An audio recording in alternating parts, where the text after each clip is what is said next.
നമ്മൾ ഉദ്ദേശിച്ച പോലെ ചിലപ്പോൾ കാര്യങ്ങൾ നടക്കണമെന്നൊന്നുമില്ലല്ലേ. ഞാൻ ഉദ്ദേശിച്ചത് ഒരു ചിക്കൻ ബ്രക്കോളി സ്റ്റിർ ഫ്രൈ ആണ്. പക്ഷേ ഇത് കുറച്ച് ഗ്രേവി ആയിപ്പോയി. തയ്യാറാക്കുന്നതിന് വേണ്ടി നീളത്തിൽ കട്ട് ചെയ്ത ചിക്കനിലേക്ക് 1/4 ടേബിൾ സ്പൂൺ വൈറ്റ് പെപ്പറും 1/4 ടേബിൾ സ്പൂൺ ഉപ്പും 1 ടേബിൾ സ്പൂൺ ഡാർക്ക് സോയ സോസും 1 ടേബിൾ സ്പൂൺ കോൺഫ്ലോറും കൂടി നന്നായിട്ടൊന്ന് മിക്സ് ചെയ്തിട്ട് മൂടി വെച്ച് കൊടുക്കാം.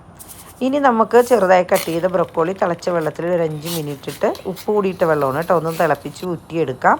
ഇത് നല്ല തണുത്ത വെള്ളത്തിലേക്കൊന്ന് മാറ്റി വെക്കാം. ഇനി 2 ടേബിൾ സ്പൂൺ ഓയിസ്റ്റർ സോസും 1 ടേബിൾ സ്പൂൺ സോയ സോസും 1 ടേബിൾ സ്പൂൺ ചില്ലി സോസും 1/4 ടേബിൾ സ്പൂൺ വൈറ്റ് പെപ്പറും കുറച്ച് കോൺഫ്ലോറും കൂടി വെള്ളത്തിൽ കലക്കി മാറ്റി വെക്കാം. ഈ ഒരു പാനിലേക്ക് കുറച്ച് ഓയിൽ ഒഴിച്ച് കൊടുക്കാം. ഒരു കഷ്ണം ബട്ടർ ഇട്ട് കൊടുക്കാം. ചെറുതായി ചോപ്പ് ചെയ്ത ജിഞ്ചർ ഗാർലിക് ഇട്ട് കൊടുക്കാം. ഒരു സവാള സ്ലൈസ് ചെയ്തത് ഇട്ട് കൊടുക്കാം.